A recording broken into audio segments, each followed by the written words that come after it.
LGD Gaming's turn to ban.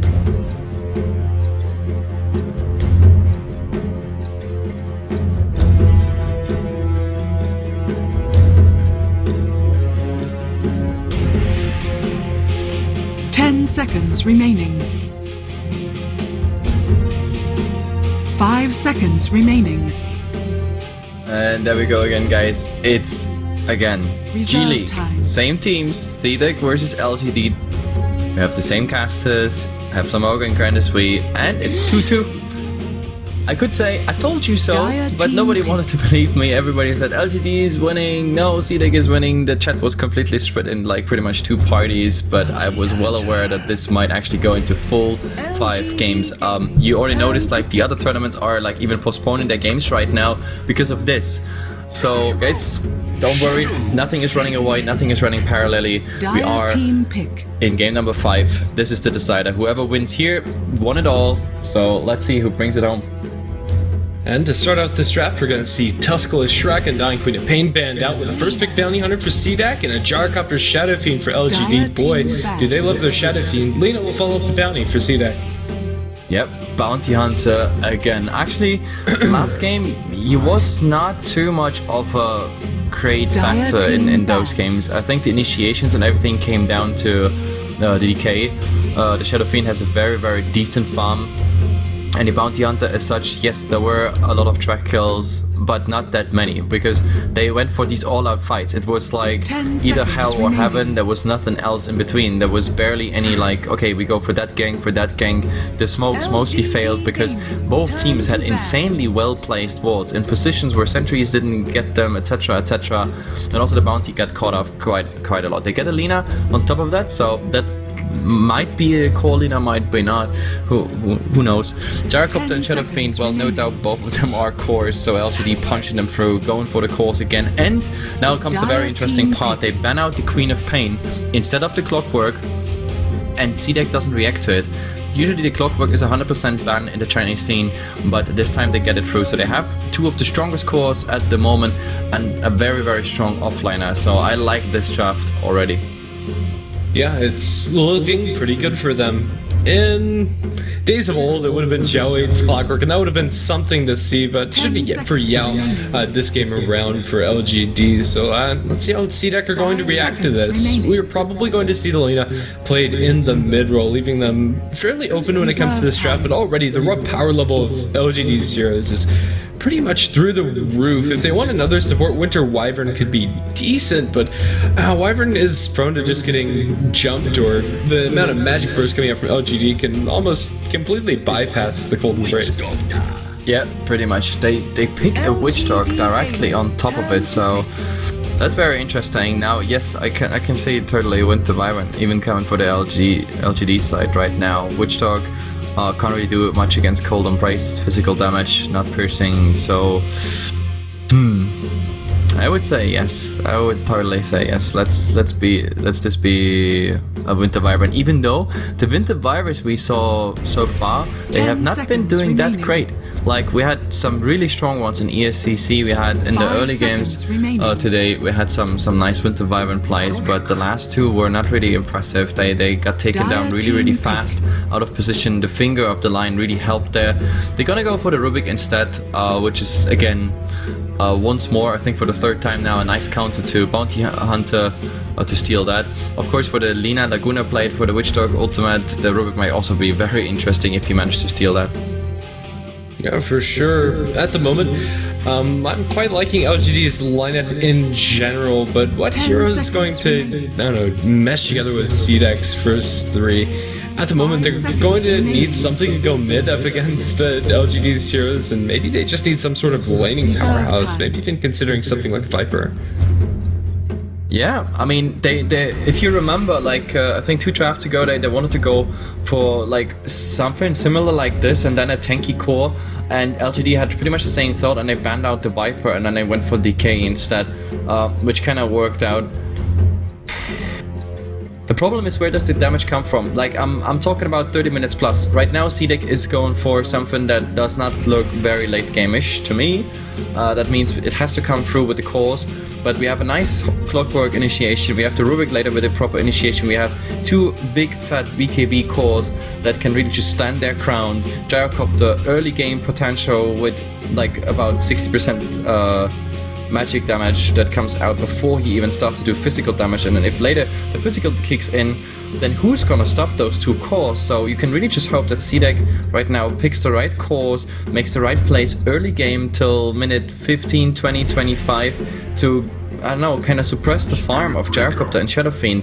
Spirit Breaker is one thing, yes, that can actually work out as in like roaming on them, but you have the clockwork. He can protect himself against Spirit Breaker easily. Rubik, if he has vision of Spirit Breaker, just telekinesis you. The Gyrocopter, if you single target charge him, you just get Rocket Barrage full time in your face, which hurts a lot on single target. The Shadow Fiend might be a target if he goes mid. But this is a leaner core now, there's no doubt about it. The question is now, what do we get as the 5th one? It has to be something really heavy, somewhere that has to be damaged by CDEC.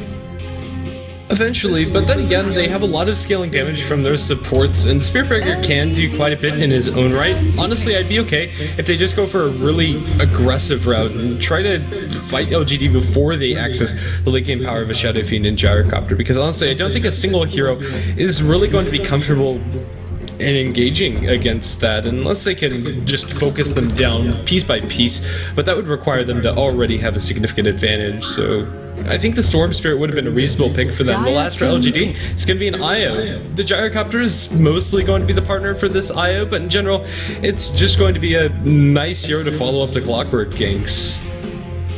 Yep.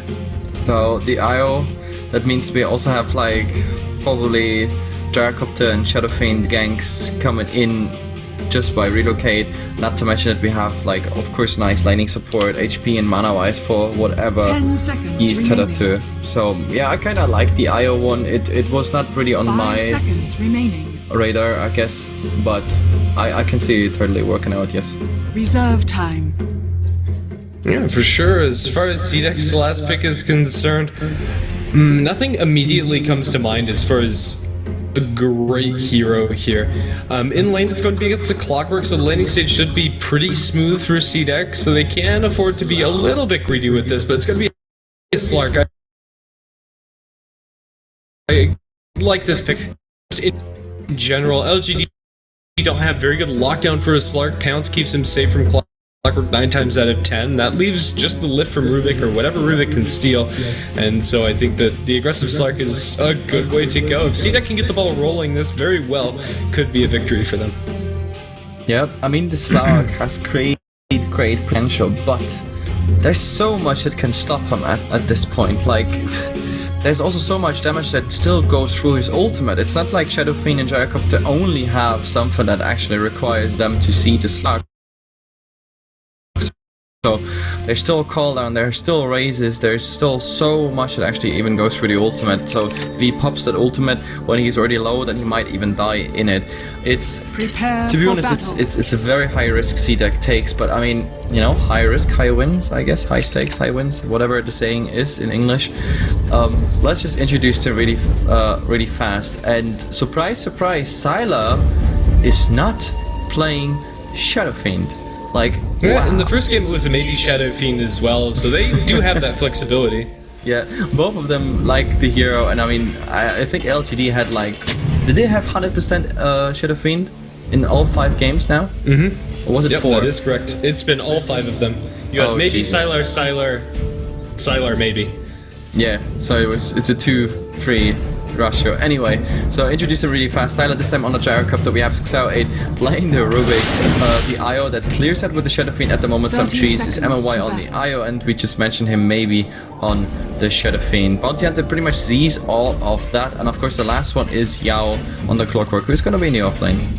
And Garter is going to be playing on that Bounty Hunter. The heroes up at the top of rune spot. It's going to be Shiki playing on the Lina towards the mid lane. Q going to be playing the Witch Doctor, aggressive on the Slark, and XZ playing on the Spirit Breaker. Yeah, and I'm really curious how that Spirit Breaker is doing. Like, they need that early game The advantage. They battle have the early begins. game advantage. Unless, of course, they go versus the Gyrocopter, where it's always a bit iffy because most people underestimate how much damage comes out of a Rocket Barrage. We really have to see how this one is going. And the second one for my spotlight is really how well the Slark is doing. If the Slark gets somehow shut down and their solo physical core does not really work out, and Alina doesn't make the greatest transition, then yeah, that's my biggest fear of this draft. Bounty Hunter in the mid, same build we see all the time, just some consumables and that Orb of 1M.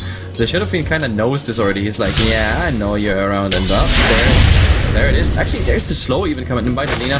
Not much more, but of course the right clicks and everything is absolutely real, so he's gonna take quite some damage, down to 180 HP, but the courier just brought him a salve, I think, yes. And Pingao Kali. You know, we'll be stuck here for a little bit, but hopefully it's not going to be too long. Yeah, with that self flying out, Shadow Fiend should be safe to sit in this mid lane a little while longer, but already Lena's flexing her muscles. If either of these heroes is going to die, it's probably going to be the Shadow Fiend if he gets caught up by another Light Strike Array, especially once more levels start coming out and Dragon Slave and Laguna Blade eventually is there. Although Double Raise from the Shadow Fiend is potent at the moment, the only setup they have for that is the Rubik, and I don't think Rubik is going to be leaving this bottom lane anytime soon. Yep, okay, then, well, the unpause is coming. There is Rubik Harass just on the Spirit Breaker. That's all that's coming out in this lane. But Spirit Breaker, well, he doesn't really care too much about the Rubik Harass unless, of course, the Gyrocopter comes in with a Rocket Barrage. That's like the only potential we see. The Clockwork tries to go for that Cox Harass on the Slark, burning some of his mana and of course some HP, but that didn't really work out at this point. The Bounty Hunter seems to be in the mid, sitting there, just going for the harass on the Shadow Fiend, who has like no regeneration whatsoever. Is there something coming out? Yes, there is a bottle right now. That is the IO bottle, actually. Yeah, in theory they could give the bottle to the Shadow Fiend, but that's way too much to sacrifice for the Wisp. Bounty Hunter is going to be sitting here, and actually, they are going to give him, at the very least, some tangos, but this might get the courier sniped, and it might cost them IO's bottle as well. Leaving. Oh, he's leaving the second. The absolute second the courier was there. So that was his chance to actually get it. But oh, look at this. The courier actually makes a little pause at the tier 2 tower, and the Shadow Fiend goes for it. Like, who needs a courier to deliver it? You just, go for it. And I think they actually give the bottle from the IO, so maybe he's going to have to pay that forward later on in the game and pass it back. But speaking of the IO, getting charged out after being spotted, but a nice jump away and a lift onto XG is going to buy them enough space to save that IO from being first blooded. Yeah, nice reaction by the Rubik there, just lifting him up and then making an end to this, because the IO, of course, always in trouble. IO is nothing but a little light bulb with 0 armor, and that is of course a big problem. If the Bounty Hunter already has an initiation on you and then the Spirit Breaker comes in, that's of course really, really bad news. The Clockwork, well, speaking of Spirit Breaker, mid lane maybe gets jumped. They have Bash. Do they even need the Bash in the fight? That's first blood drawn by Shiki with one more auto attack. The 17% coming in, very, very nice, of course, for them. But I don't even think they needed it. You're right. I think that was really just down to right click. So the first blood coming in, the tangos for the Shadow Fiend not doing what they were supposed to do, and in the end, well, he's going down. We have now the IO in the mid as well. He gets his bottle, and actually even gets the bottle refreshed, just because that's how it still is after years of Dota, which is a known bug. Now it's called mechanic. Yeah, pretty much. You'll get the stack on the medium camp too, and the IO should be able to keep on stacking for the Shadow Fiend. It'll give him some nice catch-up gold even after falling prey to that Spirit Breaker gank. Up in top lane, Yao is going to be dancing a little bit with the Witch Doctor. If the Witch Doctor gets isolated with no boots, it could be a pretty easy kill for Clockwork. That is, if he had points into Battery Assault. Unfortunately for the Clock, now he doesn't. Not yet. He doesn't get too much XP out of this whole lane, and he went for 2 points in Rocket Flare because he thinks, I guess, that is his only way to actually do some nice harass and then get some right clicks in. Well, let's see where this one is going with only Rocket Flare. Like, I think 1 point in Battery Assault is something you definitely need. However, well, they try to do something. Actually, it likes it, and now the damage is coming in the right clicks. They have to be real. He has nothing really to do against it, but the problem is also, can they actually follow up on the tower? I don't think so. And no, they just go back. He's using Salve, so that's pretty much a reset thing, but it showed the potential. If there was some earlier harass, some more essence stacks on the Slark, for example, this might have actually been a kill, and exactly what a Slark needs in this game to, you know, really get going in the mid lane. Really wants that Shadow Fiend. There's the stun, but she's under the tower, and look at the IO heal. It's absolutely unreal. Really pumping him full HP and mana. So there kicks the IO in. That's why we love that hero.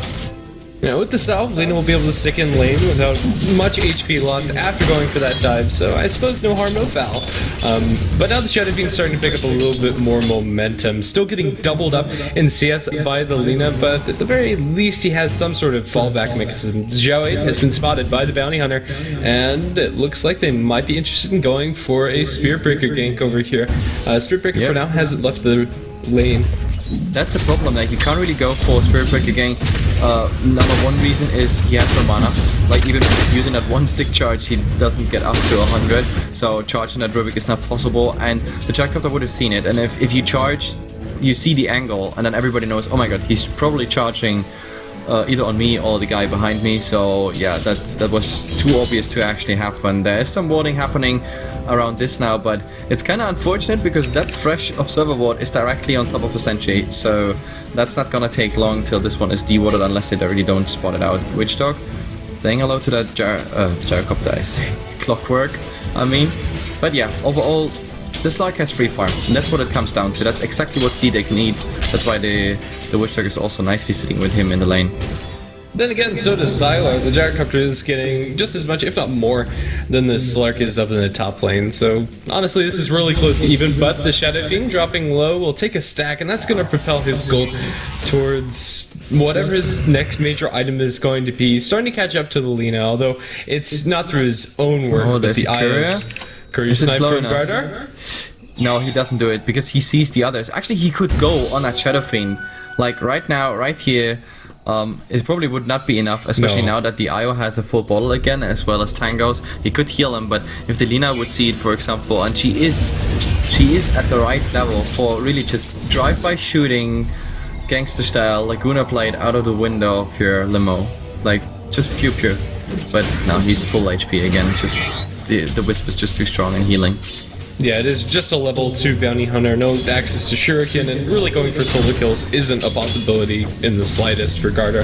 He needs some way to catch back up in this game. Maybe he'll soak some experience when Spirit Breaker gets 6 and XD starts roaming, but yeah, the case for the Bounty Hunter this game, and throughout the entire series, has really been about the same. Attempted pounce up top, not going to connect. The Clockwork will just be able to walk that one off.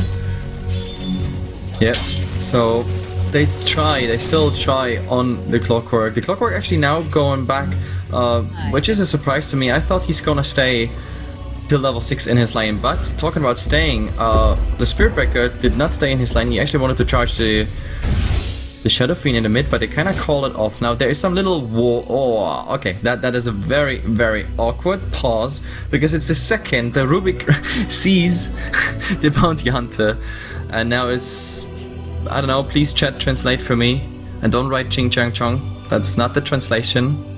That's definitely not the translation. Unfortunately, I don't see the radios of these wards at the moment, but I don't think they see each other, so there's no de-warding going on. But we have another sentry. It's funny how many sentries we have, like 1, 2, 3 sentries here. There's another one.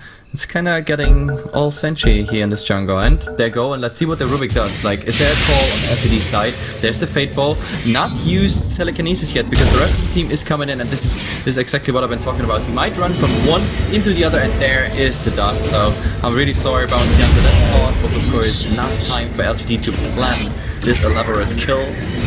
Or the elaborate plan to get the kill, whatever you want to call it. That was very unfortunate, that pause. Even if they didn't pause, I think they still killed the Bounty Hunter there. It would have been just fast reactions. I think that, yeah, it would have been pretty straightforward. We're nearing level 6 for the Clockwork and the Spirit Breaker both. This begins the block just continues from the Lina with a double damage reduce. Easy kill on Yao with the Laguna Blade, and just a couple more, like, clicks, they'll crater him, and now the Rubik also needs to be very careful. Jelly is going to get another struck out, but there isn't all done. It's not going to save his life. It's double kill for Lina, and it's not over yet. Siler's going to eat a double damage right click, survives on 150 HP, and then will salve up in mid lane. The Slark going to bounce forward onto maybe with a little bit of dark pack damage. It is going to be close, but not quite. The orb damage will kill off the Slark in kind. The IO coming at the nick of time.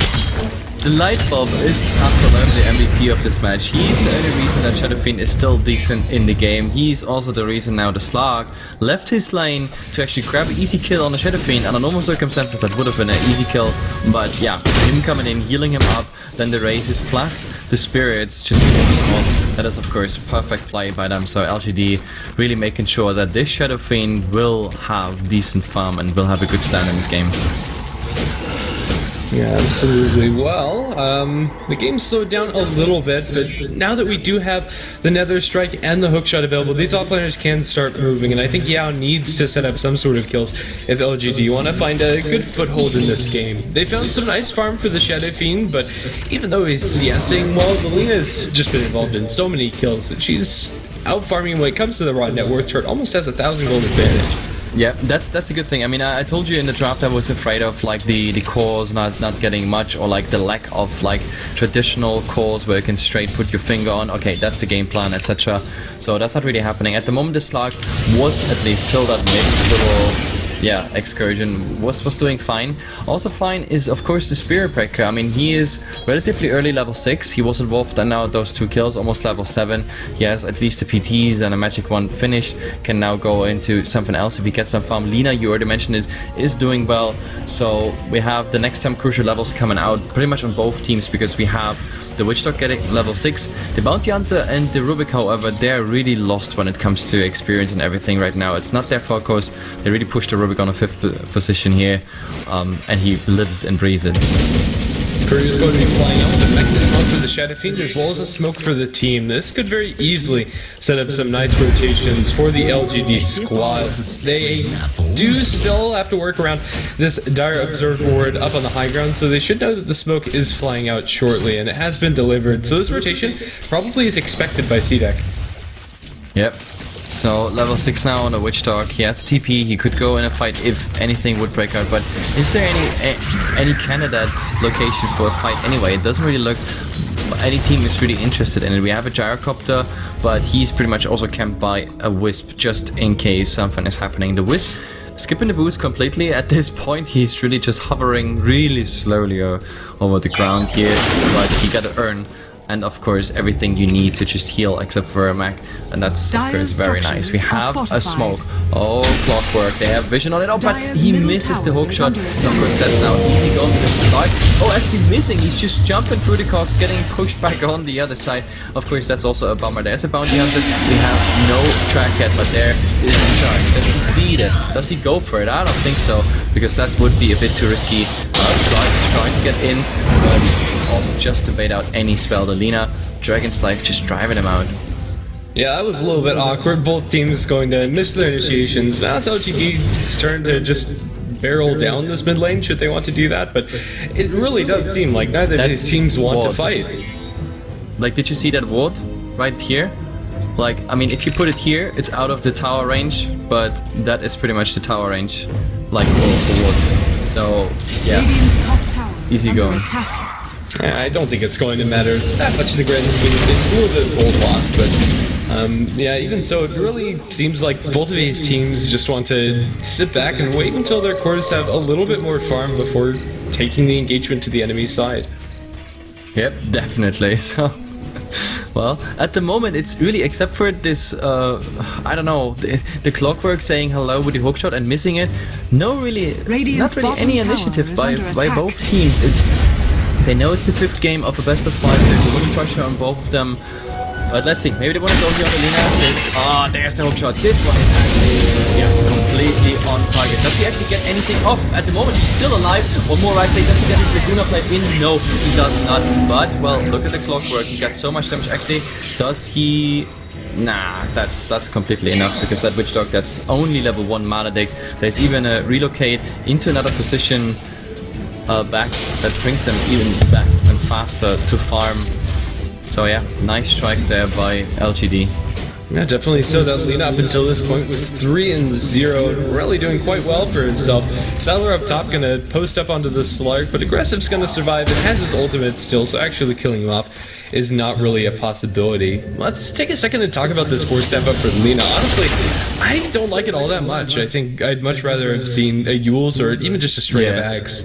Yep, like the 4-staff, yes, it gives you some mobility. To be honest, I think it's due to the fact that they have a clockwork. Like under normal circumstances, Alina would never ever go for a 4-staff, not as like a first mention worthy item. But you play against the clockwork, you can only hope that there's not any follow-up CC on you. But talking about CC and everything now, the question is, does it actually come through their TP? There's a nice shot onto here. That Rubik is already down. The Lina play even used for it. Wow, the Regio. So many people, but not everybody is interested. Now the cooldown comes in and everything's falling apart for CDEC. Taking so much damage. The Spirit Breaker is gonna be taken down. The Slark is already crossing a white. It's a 1-for-4 trade. Like, it was so much damage all of a sudden, especially then the second AoE spell coming in by the Gyrocopter. Yeah, absolutely. The IO working overtime to keep that Shadow Fiend alive, and it started out so cleanly for CDEC, but as soon as the Requiem was unwound, things fell off the wheels very quickly. The Slark wasn't able to have any damage, really. Aggressive is sitting on 2,000 gold, that's nice and all, but that's not going to help you fight in the immediacy of the engagement. By the way, just a short question to you, Krennis, because we had that in the earlier games, like the use of those big cooldowns, like the finger of FU or Laguna Lol's played. It's I don't know. This was a Rubik that was on what 200 HP, something like that, and the Laguna Plate is getting spent on him. Like the Shadow Fiend, I think, was in a range where you could actually Laguna Plate at him, and he would have died because he was responsible for most of the damage. I mean, that would have still been the Gyrocopter cooldown, but that's what I'm always asking myself. Even that's like sometimes these big cooldowns just go into small targets, because what would have? I don't think that Rubik would have done so much in that fight. Was he really worth that Laguna Blade? Probably not, but hindsight always is 2020, so CDEC are going to lose quite a lot of ground here. Tier 1 tower in top lane going to fall to the Shadow Fiend, and LGD are getting a lot of farm. We're still very close to a BKB on the SF, and BKB on the Gyrocopter won't be too far behind that, only about 1,500 gold. Though he has that item, and if you compare that to the inventories of CDEC, you've committed to this 4-step on Lina, and Slark hasn't bought anything. They just need more time, and I'm not sure they're going to be able to find it. CDEC's heroes rely on getting kills. The biggest problem is like that both cores. It's not just LGD pushed their Shadow Fiend through by the help of the IO. It's also that the Gyrocopter was mostly like really the position 1 farmer. Like the space was created for him. They were fighting 5 on 4, sometimes even just repelling CDEC on towers and whatnot. But now there's a rotation. Oh, this is gonna be good. The Clockwork finally from the first target right here. He's not gonna get anything off this fight. He's still alive, but the raises, well, correctly. He's the first target to go down, but Alina is trying her luck on the Clockwork. It's a 1-on-1 check right now. AoE, everything is coming out. There's relocate, bringing the Gyrocopter pretty much back, while the Spirit Breaker is also dying there under the tower. Everybody was falling back except for the Rubik. He was found by Slark and the Bounty Hunter. We still have 2 of them coming in, and there's the goal. There's the ultimate even coming out. On what do they focus? Lightbreaker rate completely off the afternoon. He has no cooldown whatsoever. And the IO, beautiful body blocking right here. But now I think they have to stop pursuit, because if Lina turns around, you can actually blow up that IO really fast. And well, Slark is coming back with the Shadow Blade. There's the opening weapon. Beautiful timing on that tether, just slipping away. He is supposed to be, you know, the fishy and the slippery one, but that IO is the real fish on the patch here. Definitely, and without Boots, MMY's positioning inside these fights has been immaculate. Bootsless IO should be dying in these fights when you're dealing with like a Slark, a Spirit Breaker, a Lina. They could very easily burst him down, but MMY just seems to be finding these nice little angles, nice little spots where he can keep his cores alive, and it really has just been playing very well. Sylar got so much value out of Rocket Bros inside that last fight, and honestly, I thought that relocate and that pathing coming up from the Gyrocopter and IO after effect would have gone poorly, but yeah, the Slark and Lina just couldn't stand up against him. It's going to slightly tip the scales in LGD's favor, although all things considered, it's a fairly even trade. But the biggest issue is that the status quo remains where the Shadow Fiend is getting really big items, and CDEC don't have very much to deal with it. You have a full BKB for him, and until you have an Aghanim Scepter on the Lina, the physical damage isn't going to be enough. Yep, and the pings are coming out. LGD already established vision around Roshan Pit, as well as like protection against anything else, which means they see the bounty hunter in pretty much every key position right now. Oh, but I think there's a fight now. They over initiated against on the Witchlock. There's a full step forward by the Lina, but he's down. Nevertheless, I can call that slow down the Lina. Now he's really in trouble. The second one doesn't really hit, but look at all the steps. He's just so fast. Now the IO is helping him as well, and that's the second kill right there. And all that happened while they were also like doing something in on the tier 1 tower. It's gonna be a denied, sure, but in the end, who cares? Like, if every tower on the way to the throne is denied and you still win, it's a win. Yeah, that bottom tower push coming out from maybe almost LGD. That fight with the Bounty Hunter, even though he tried for the Shuriken, it didn't connect before the Shadow Fiend was able to TP. Oh, they really want to get that Spirit Breaker. Yeah, they're trying for the lift. Can Joey actually get in range with Tranquil Boots? He might be fast enough, but now that they've taken damage, they're going to be forced to use a relocate. But now relocating in the rock damage, and Exy is going to bite the dust. Nothing he can do. And for those who wonder why he did not charge away, well, the Rurik was waiting for it. I don't think he would have ever used the telekinesis there before. They just wanted to like really give vision for the relocate and everything. Because the second you charge, you have that like tiny little delay, and that's exactly the delay the Rurik would have used and just lifted you up the second you charge away. So that's the third kill in a series of, I don't know, very weird fights for CDEC. I thought in the beginning maybe they really get it through because they had like nice early levels on certain roles and everything, but the lineup CDEC has is supposed to win till 25-30 minutes with their whole roaming and whatnot, and the whole effort of like Laguna plating someone with a track kill on top of it, and then later on like LGD is you know tipping over and taking the steering wheel in this game. But the problem is LGD was winning already like this early game. Now it just gets worse in my opinion for CDEC. But let's see, we have a Shadow Flight. They want to find someone like, for example, the IO is focusing right now on him. And a beautiful hook shot here. Everybody just getting pushed out and but the problem is everybody's in front of him, and one more right click. Well, he's actually regenerating HP here on the way, so for now they are alive, but wow, this is so much effort just for a little IO. Yeah, a lot committed, but then again they also forced out the BKB charge coming out from Sylar, so in any case there is a little bit of traded value. They're going to look up under the rest outside the college. Yeah, it's going to be focused down by Electric Array and Laguna Blade. The Spirit Breaker charges forward, but too little HP to go for any more. They force out yet another Black King Bar charge with CDEC. Might be able to chase forward with 4-step in Electric Array. Shingi's going in full escape on the Sylar. With the focus damage coming out from the Slark, it's just not enough. The Idol's joining the fray against Sylar. Eventually will fall, but the damage is mostly done. They'll get another stun onto X. He's still surviving. One right click from the Shadow Fiend will do him in, but it's a team wipe for CDEC as they completely take away LGD.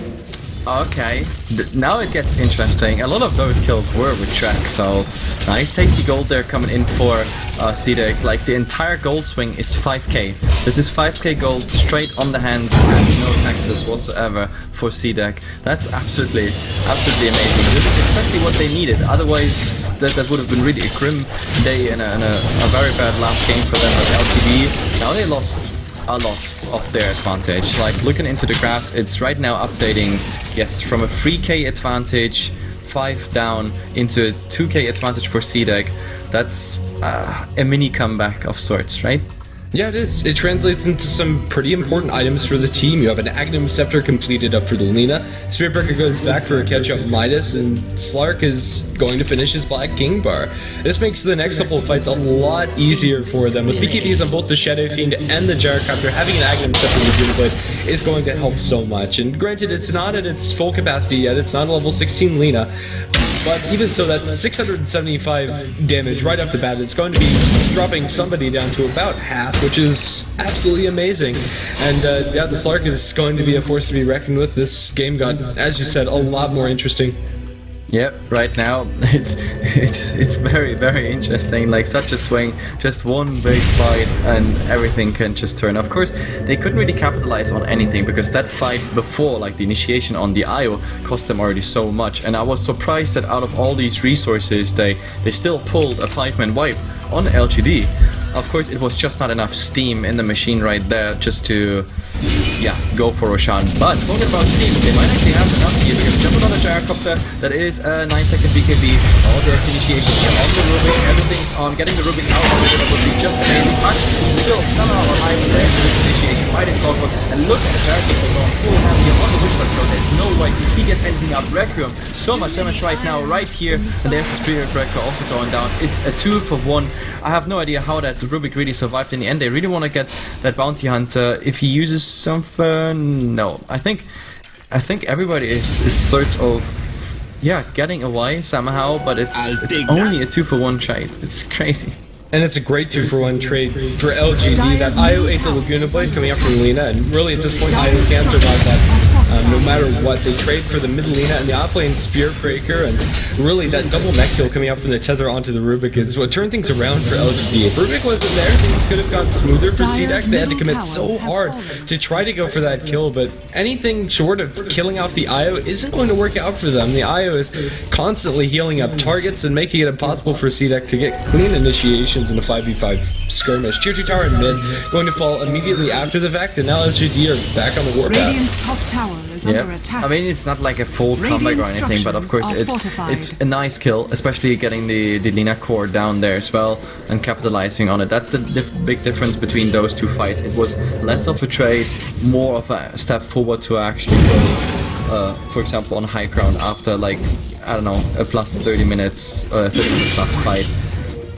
Then through the mid. Now the high ground would be the next step for LGD if they really find something. Then again, we also have Roshan. So Roshan, in these matches, like high stake matches, Roshans are always relatively late. So yeah, I wonder when this Roshan is gonna happen. So far we never had like one of those big Roshan fights that were really like a turnaround with a 5-on-5, because most of the teams went instantly back when they had the idea of the other team coming to fight. So nobody really wants to fight in the Rosh pit. And if you think about it, I mean, I think LGD would win any Roshan fight just because of the AoE potential. Yeah, and CDEC's lack thereof. Witch Doctor's ultimate's pretty good. It is level 2, and they also have a Lina, which is okay, but yeah, it just doesn't really compare at face value. We're almost sitting on a butterfly for Psylocke. He's still missing the Talisman Invasion and the Quarterstaff, but has enough money for the Quarterstaff at the very least, and well, we now have Ghost Scepter up for MMY, as if he wasn't hard enough to kill already. This is going to mean they probably have to commit a Laguna Blade if they want to bring MMY down at the beginning of the engagement. Yep, so at the moment everybody fell back into the farming mode. The advantage, we talked about it, that was a 6k swing into that smaller trade of a 3k swing. We can talk about a game that's completely even. Still, draft-wise, just the choice of heroes, the choice of cores, it's of course very, very interesting for LGD, because compare the network of a Stark, it's like 11k. I'm surprised it's even that much, but he needs, I don't know, like the Skadi would really be a nice item on him, just all the survivability coming out for the Slark. And then the Lina core, well, yes, Aghanim Scepter is there, but once you use the 4-star, for example, she's just a play ball to whatever happens, like any kind of CC, she can't really do anything. There's no BKB, there's no Yule Scepter, no nothing, she can't really remove anything that's coming out there. LGD? First I thought they're gonna go in Roshan, but they're actually just waiting because they have a mid kill here if the Bounty Hunter moves there. At the moment, they don't have the vision, but he just walked right by the sentry, lifted up, dusted up, and no hope for Ground is going to eat one raise, and although the mech will delay, it's only going to do that. Clockwork will find himself a kill. Yeah, and with that, they also kind of cancel that top push on a tier 1 tower. That would have been, of course, some nice gold for CDEC just for the grabs, but it's not really coming out. The Slark actually here on lane going into... Okay, that's interesting. Now there comes the Rocket, and he's going into the Shadow Blade, really trying to get out, but the problem is the Rocket is going to follow him here, and there's also Alina. We have no hookshot ready. It's another 20 seconds we have to wait there, but yeah, everything should be just fine. Top tower is under attack. Yeah, the tier 2 tower in bottom lane might be under a little bit of heat coming out from LGD with the mech up for the Shadow Fiend. The BKB is available for both of them. The Gyro and the SF Blade should be able to go for it. There's going to be a leap away from aggressive. He'll keep himself safe, but yeah, this is a very scary situation. Yeah, the track, of course, is always nice to have on a Rubik. Now you see exactly what's going on the other side of the tower. The Lina is pretty much your walk-in ward, and it comes for free. The Slark coming here from the other side, but the blink's already coming out. There's the initiation. on to Lina. Where is the fourth up? No, on the other side, bounce back, and there's just no way. So Lina down, 55 seconds. This is the end of this tier 2 tower. Yeah, not a hope for this tier 2. And CDEC, this game is starting to get out of hand. There really doesn't seem like there's much that they can do about maybe in Sylar. There is a gem on the Rubik now too to make matters worse. Their map control, or lack thereof, is going to continue to progress in a downward spiral. At the moment, there is a dire circle work inside the middle river area, and a lane where just about rotations up towards top and one down the bottom, but oh, the buyback, they're going to go for this. They want to contest this Roshan, but ooh, let's see how this fight breaks out. Spirit Breaker is going to cancel his charge, but gets in range from the pull back in the Oxman with the block rush. Spirit Breaker down. Aggressive goes into the backlines, kills off Xiao Wei, but maybe it's not for his own life. He has the BKB and is trying to run forward for the IO. MMY still surviving by some miracle. Heal up Sylar a little bit more aggressive. His back up at about 100% HP. Sylar, nice the Requiem, the Spirit Breaker charges right through it, trying to kill off this Wisp, but he just can't do it. The paralyzing cast bounces through, is going to hit Navy and Yao a handful more times. This aggressive goes for another round, adding Clockwork. 2 for 2 as they chase for even more. The Slark has a little bit of track movement speed. He's going to bounce into Sylar, but the Rock Rush game is going to get too much if they're not careful, because no Laguna Blade was previously spent inside this fight, so it looks like CDEC are going to have to pull out aggressive. Although he wants it, I think he wants it maybe a little too much. LGD are going to back off, and it looks like 2 for 2 is all it's going to be. Wow, I mean, that was so goddamn close. To be honest, CDEC was here on the brink of making a hilarious, insane, and very good fight, because that gyrocopter was low, like 10-15%, something like that. Oh, there's the gem on the ground. Oh, Slark! That would have been just amazing. Like dropping the stick, replacing it with the gem. Easy going right there, but it's not gonna happen. Anyway, and also the IO was super low just by the Slark and everything, but didn't get any collateral damage. So the IO as well as the gyrocopter, they healed themselves up to like 60, 70, 80% HP and then rejoined the fight, and therefore CDEC had to retreat. So the fight was really like completely on the edge for LGD. If they would have lost one of those guys, the entire thing would have fallen apart. Talking about falling apart, Roshan is doing that right now. That's going to be an Aegis for base with the double damage rune. There was no hope for CDEC to take that fight. Now LGD can go again. The BKBs are starting to wear thin. 6 seconds on the Shadow Fiend, 7 seconds on the Gyrocopter, but even with that small window of magic immunity, it should be enough for them to threaten high ground at the very least. Their team fight is just a tad bit stronger, especially inside these closed quarters. Yeah, and now comes really the thing I'm mostly worried about is like the counter push of CDEC. It's not the most amazing thing. They can, yeah, they throw out the coconuts, there is a Dragon Slave, sure, but besides that, it's not really the right thing. Slark is trying to be invisible and fancy coming from the side, but now that they have a gem on the Rubik, for example, they know when the Slark is coming in and he can't save himself, for example, again, into like the Shadow Blade's cooldown. He has to use his ultimate, but at the end of his ultimate he's either full like good fighting or it's not really working. Oh, that was a nice ball stuff, right? Lina trying to get the Shadow Fiend in a good position, but well, there's a rocket. No one's taking care of it, and they rather take care of the tier 3 tower. So that's that, and the question is now LGD back or LGD continues. That was so close to a super clutch force staff by the Lina, almost landing Light Strike Ray after the fact, and if they did, maybe they can take the Aegis off maybe, but even without the Shadow Fiend's first life, his second life is absolutely terrifying. LGD can stick around and maybe go for a little bit more. The track is going to be annoying for them, and currently there are 2 members of the LGD side that are tracked, but the opening really doesn't get much better for this. Currently XZ sitting outside of the Dire base. Might find a good angle for a charge here, let's see.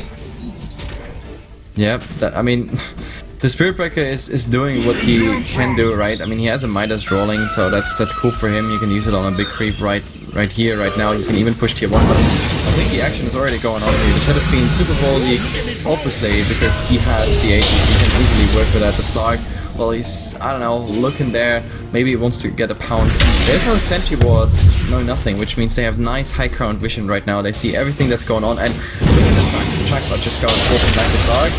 Oh, what a stand-up. Yeah, and it doesn't seem like it shows any sign of breaking anytime soon. The track's looking on either side, but Rest is going to drop very low, and the lift comes after the burn. He's going to go down with no buyback. He just bought out for Scotty, if I'm not mistaken. No, he didn't even get that finish. Yeah, I was going to need a Uniblade to the dome, but healed up by MMY is going to survive. This is a disaster for CDEC. They're going to lose one, if not two sets of barracks. Yeah, they're just gonna continue this. Like, there's no buyback on start. This is so bad news. Like, it's a 5-4 situation. Enough creeps still like gauges, even everything, almost everything. The IO still has, well, Witch Doctor sold everything for Axe. Q, he needs this to work out well. They're going to catch up Bounty Hunter. He will survive, but they still have Vigil with the track. They're going to throw it forward. Witch Doctor Deathport goes for a little bit, but canceled out by Yao. It doesn't do near enough. The Shadow Fiend kills off the Bounty, and this is good game. Well played, and congratulations to LG. Wow, okay.